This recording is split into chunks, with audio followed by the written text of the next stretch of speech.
Hey there, in today's video I'm going to review these. The Sport and Outdo SportSet Headband headphones, otherwise known as the audio wearable device.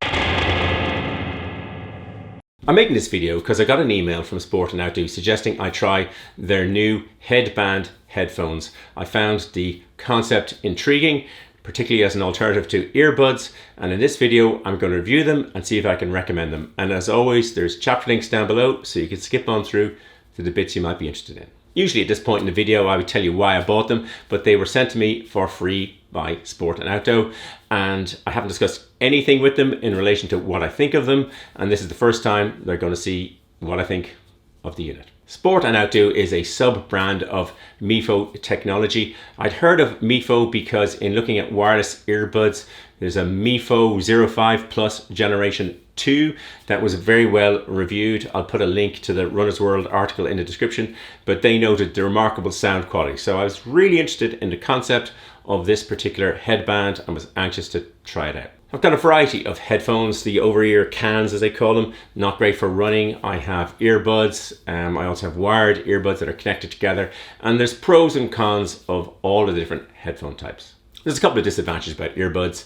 I like to hear the background noise as I'm running along. Some earbuds cut out a lot of it. I know some are adjustable, but I like to hear the traffic. I like to hear people. I'm very interested in the safety as I'm going along running. So that's something for me that means a lot of times I don't run in earbuds. They're banned in some races, and so that it can be an issue for some people. I think more, and certainly for me, I'm always worried about the fit. So many brands I just don't try. I've tried many times and ended up with lots of loose fitting stuff. So that could be a problem for a lot of people, including perhaps yourself. A lot of people lose earbuds. You lose one here, you lose there. That's quite common. And I think the biggest reason for me, and it's something I've been noticing particularly recently, is I tend to listen to music very loud. And I think over time I would get ear damage because there's nothing else going in. And so for a lot of reasons, earbuds may not be the solution for you. The concept design for the Headband headphones won a Red Dot 2021 Design Award. Red Dot are a very prestigious set of international design awards, and I'll show some images from the concept winning design here.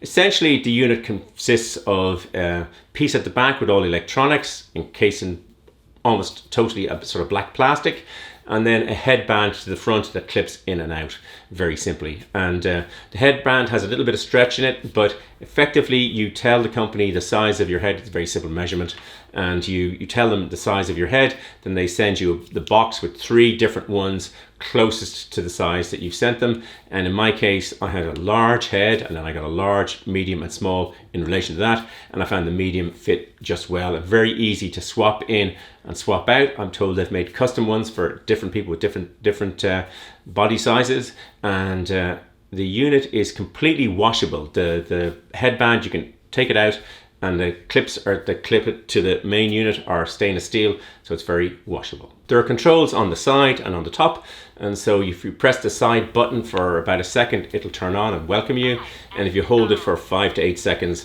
it'll turn off, and again it gives you a voice prompt saying it's turning off. There are buttons on the top to turn the volume up and down, and I think if you long press, you'll get forward, and long press backwards depending on which button you push. And if you double click the side, you'll get your voice assistant, in my case Siri, on my iPhone. The unit is high quality. The connections are really well made between the pieces, the 2 pieces. It's only available in one color, which is this black with a sort of green section at the front on the fabric and raised lettering. I tend to like a bit more discretion in the stuff that I wear, and so I got one and colored it in with a black Sharpie, which was really easy. But it's high quality and very easy to put the 2 pieces together. In terms of protection, it's rated as IP6/7. The 6 is the highest number. The first number is for dust protection, so it's the highest at 6. And it's 7 for water resistance. It is rated at 30 minutes at 1 meter deep in water. So certainly if you're a runner, you have no problem in the rain. In terms of weight, it's the back piece is 43 grams, 1.5 ounces. And in my size, the headband was 17 grams or 0.6 ounces. So taken together, 60 grams, not particularly heavy, just over 2 ounces. And to give comparison, that's slightly heavier than my Garmin Forerunner 955 and slightly lighter than my Apple Watch Ultra. But either way, fitting on my head, I didn't notice it.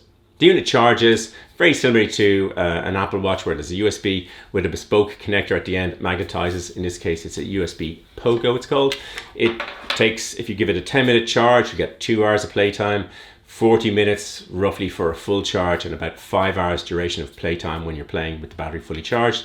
And you get 20 meters range, so you can have your Bluetooth device that connects via Bluetooth to your phone, and then you can be up to 20 meters away and still hear sound. The unit is available from sport-outdo.com. I'll put the URL up there and also down in the description, and it costs $99. They have stocks in the US, UK, Australia and Canada, so it's shipped directly from there. Otherwise it will come from China, and they've given me a 20% off code that I'll put down below and up there, and that's valid until the end of January 2023. I did a variety of tests with the headband.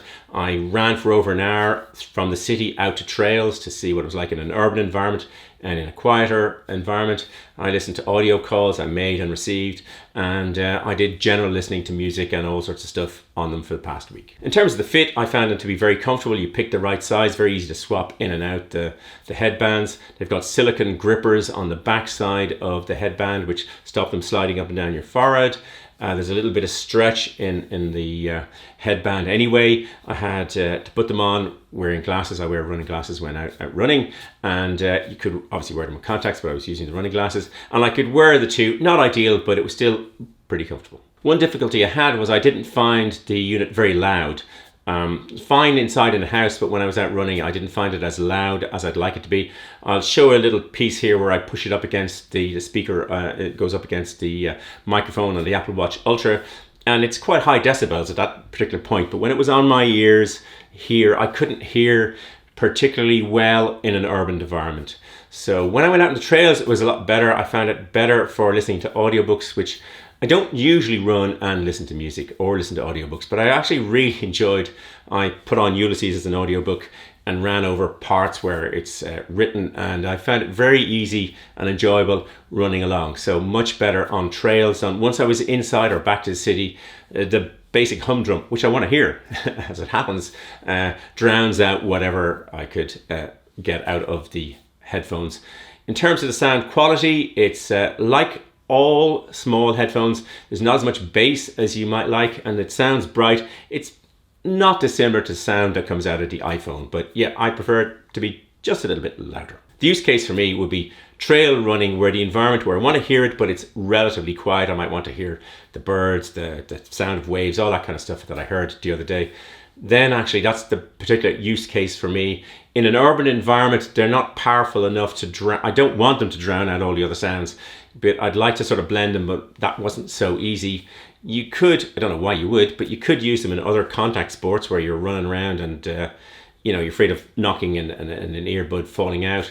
But for me, trail running and audiobooks, another use case that I would certainly use them for is if I'm pottering around the house or various places just fixing stuff. Kind of thought of fixing a car engine, which I won't be doing, but where you might be afraid an earbud would fall out or somebody's inaccessible and you just want to be able to answer calls or do various things, I'd find them very useful for that.